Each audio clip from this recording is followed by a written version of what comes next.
Hello everyone, welcome to another video. Thanks for visiting my channel, and this time it's time for a 1/32 Mistel. Yes, that's right, there's no kit for a 1/32 Mistel, so I ended up doing my own. This is basically a Mistel. It's a upper fighter on top or piggyback of a bomber, and the bomber was actually a drone and a complete bomb. It was completely filled with explosives and a huge diffuser on the front. That way it will detonate on impact. I decided to go with a Hasegawa at the beginning. It's a really old model. I think back from the 70s. Big mistake. I thought I could do a good job working on this kit, and definitely not. It's way too much work to make it look okay. Again, it's a very old kit, so fitting is very poor. The details are very bad. The parts are very simple, no details. I added some of my own PE details. I was trying to do my best, but worth too much time and getting very little results. This is the engine. Very simple, not too many details. Originally I was gonna have the front engine section closed down so it wouldn't display any detail of the engine or anything inside the machine guns, and that changed later. I actually thought, nah, not this one. I'll give another kit a chance, so I decided to go with a Revell. Now with the Revell kit, totally different scenario. Amazing kit. I totally recommend this kit to you guys. It's not the Tamiya style build, but it's very close to that. It's an amazing kit, very detailed, well engineered. The engine looks amazing. Actually, I added a lot of stuff from my own. I did my own plumbing. I added a lot of PE, wiring, and whatnot. I mean, the idea is to make it look a little bit more, close to reality than what the kit brings with. But the kit is very good, and it allows you to go wild with it. I mean, I could have gone even further, but I decided not to go too crazy on the engine. So here you can have a look of what I did. Some of the parts, because it was a Mistel, the bottom of the FW had to be completely closed, so a lot of these details, unfortunately, were going to be hidden. But you can still see, you'll see at the end of the video how the upper part looks.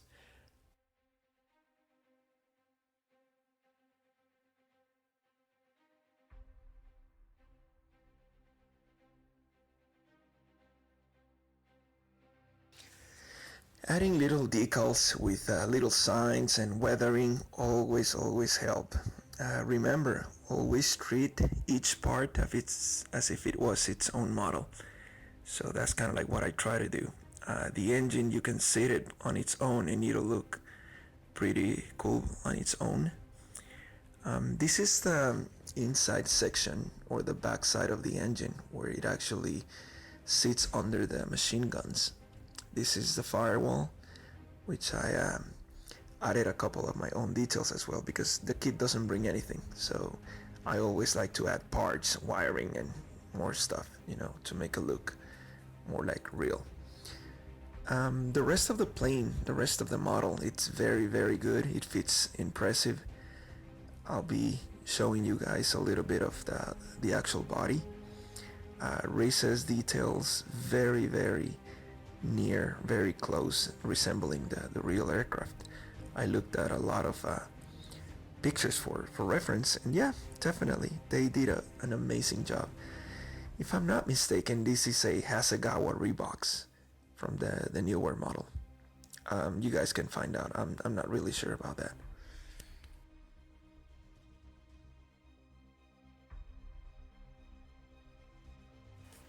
Again, you guys can add whatever you want, as when it comes down to details. just get a lot of reference pictures. This is the BMW 801. I forgot what engine is this, but yeah, it's a BMW engine. Radial, and that's 14 cylinders. And you know, there's tons of pictures online about that, so you guys can go crazy trying to portray the original thing.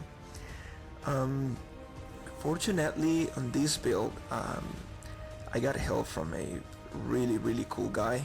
He started his company. It's called Scale Colors.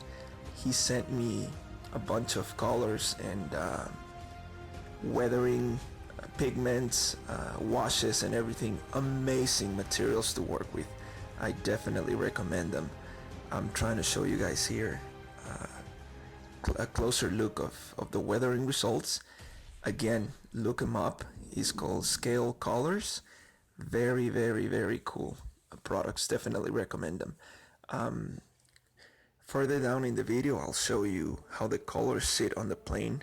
They cure very good, and it's very easy to work with them. So you'll see. You'll have a look at how it and coming up. I actually did different processes or techniques. I used hairspray. I used a toothpick with a little bit of chrome silver for chipping. And then the cool thing is that you can add either weathering products, pigments, washes on top of all the chips, so they kind of like blend in with the rest of the weathering.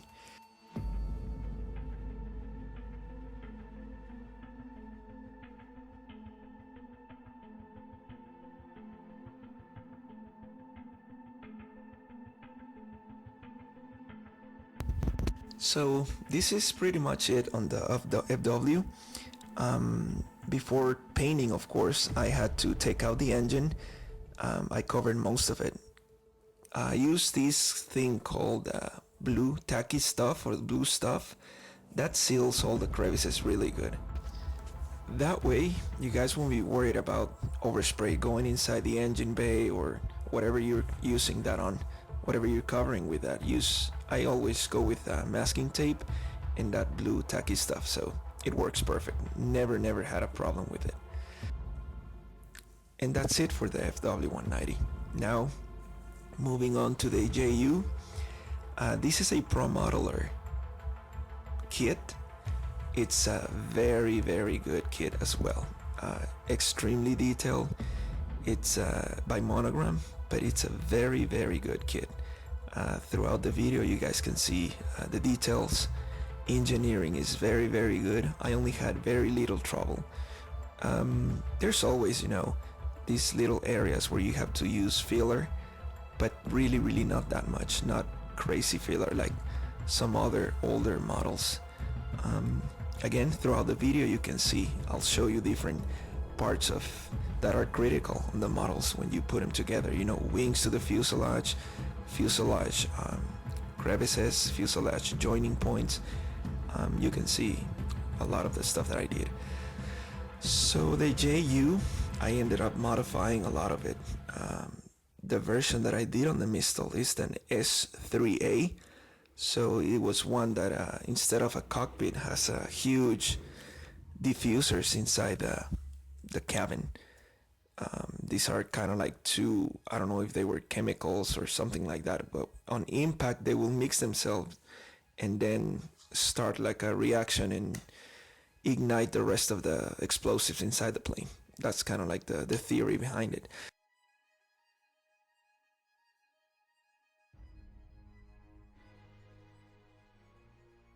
The nose section of the JU, it's this structure. It's made out of windows.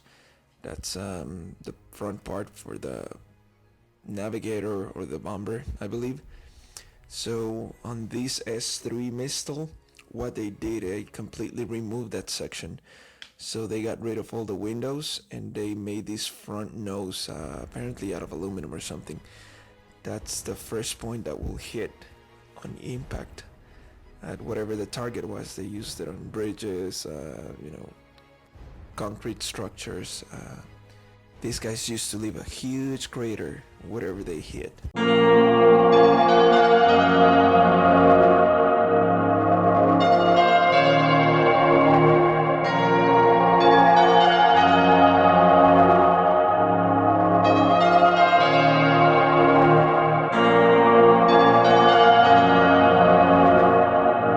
Not come with an open engine option. There is nothing on any of them too. So I decided to do my own cut. As you can see, I did, well, first of all, I did a lot of research on how the engine looks. I came across the, I believe it's called the Jumo engine, the 211, I believe. It's a V12 engine, which is the same as in the Stuka. So the thing with this engine is that on the JU88, it's inverted. You will find cylinders, the actual cylinder heads will be on the bottom part, and then the oil will be on the top. I don't know, some kind of crazy design by the Germans. So what I ended up doing, you guys will laugh, but I grabbed a 1/20th scale V12 engine from a Formula One car, and that's my base block. And then from that, I started kind of like modeling and doing my own scratch stuff to resemble the actual JU. At the end of the kit, or at the end of the build, you won't see that much. It's just like an opening. So again, many of these details are gonna be hiding, hopefully forever, inside the other compartments. So there's just one door that's open, and that's it. You'll see at the end of the build what I mean.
I know there's tons of videos out there, other very skillful modelers, posting videos on YouTube showing how to do weathering and utilizing all these pigments and different weathering products. In my case, I used again scale colors pigments. You be the judge. I'm pretty happy with the results from these products. They spread really good. The final result, I'm really happy with them. Definitely something I will recommend you guys to try. They're really not that expensive, and overall they came out amazing. At the end, this is actually all the masking that I did for the JU88. And remember, the nose was completely modified. Got rid of all the front windows, so you save tons of time in masking the whole front part. I'm pretty sure whoever has built this plane, they know what a headache is to do all that front masking plus the top, and then trying to match everything with machine guns. I'm pretty sure that'll be fun.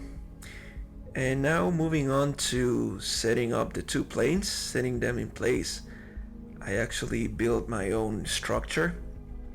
There is, I'm pretty sure there's a kit out there to do your own structure to get these two in 1/32 together.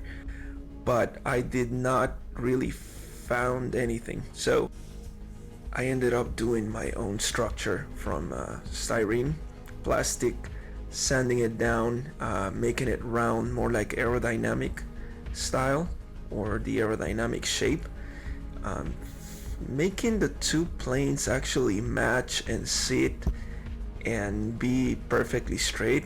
It was pretty damn hard. That'll be one of the most difficult parts from you guys trying to come up with a Mistel on your own without buying aftermarket products.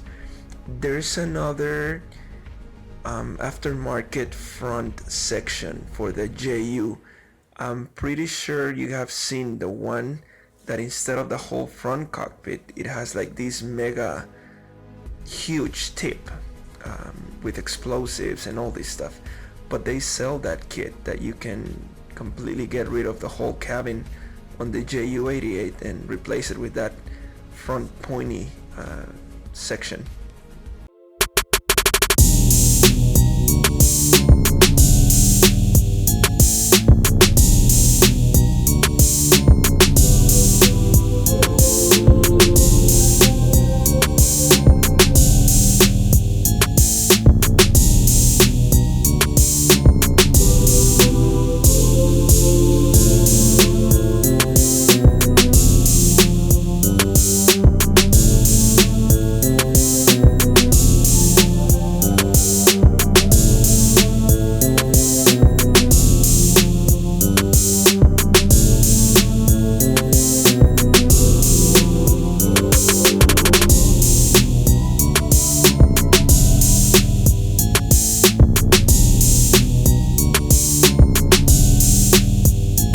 Fun part, these are the scale colors products that I was telling you about.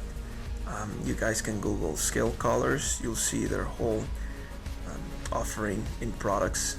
They have a very wide variety of pigments, washes, German colors, armor, you call it, they have it. It's a pretty cool website. The guy is awesome.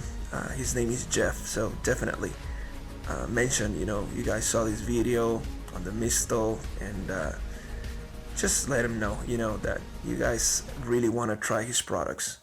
I'm pretty happy with the results on mine. And I worked on some pre-shading. I always like to pre-shade my planes. They always give it that, you can manipulate how bad you can have the transparency or how good you want it, and play with the colors on top of it.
Then from now on, after paint, it's just taking out the panels, cleaning, getting all the masking tape off the models, the usual stuff. Then, last touch up, weathering inside the engine bay, both planes. You do more wiring. I actually waited after I was done because remember, before I painted the FW190, my engine was out. So after I did all the painting, then you open up everything and then you put the engine. So now you can start connecting wires and getting the rest of the details on top of that. Then I decided to leave some open panels. So here's where you finish some PE, wiring, and a lot of bits and stuff that you have to do for detailing, very last touch-ups.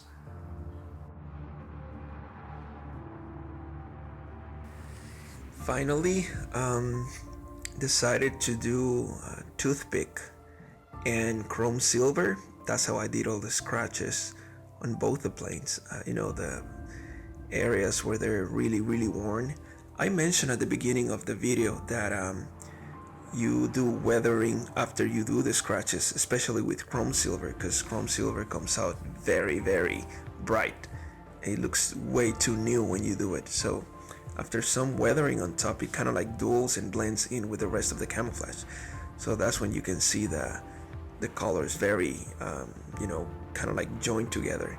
Everything looks old, not kind of like new cuts or new shine, or everything looks more like a one piece type of thing. So yeah, I used these products again for all my weathering, finishing. They came out very good. These products are very beginner friendly. I couldn't believe how easy they lay, how easy it is to remove it in case you don't like something. You just grab some cloth, wet cloth, and wipe it off and start again. Very easy to use, guys. So pay these guys a visit, and definitely get a couple of products. You'll see what I mean, and then you'll like them.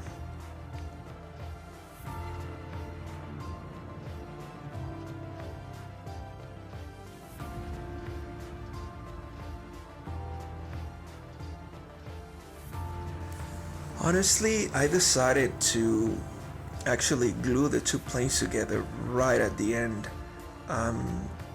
Definitely, it wouldn't be a good idea to try to glue these planes together and then do the painting.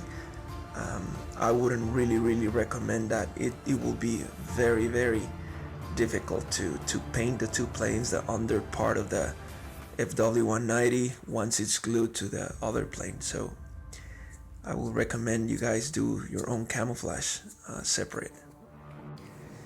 I left this front little structure, the one under the FW engine. Those were I'm pretty sure they didn't saddle all these cables and pulleys. That's how they will control the JU88 from the cabin inside the FW190. So I decided to do it right at the end. Once the two planes were completely glued together, then you can play with that structure.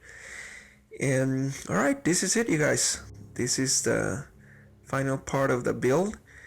Hope you guys really like this video, and if you have any question, please let me know. Remember, subscribe, follow, and I really appreciate that. And until the next video, take care, you guys. Bye.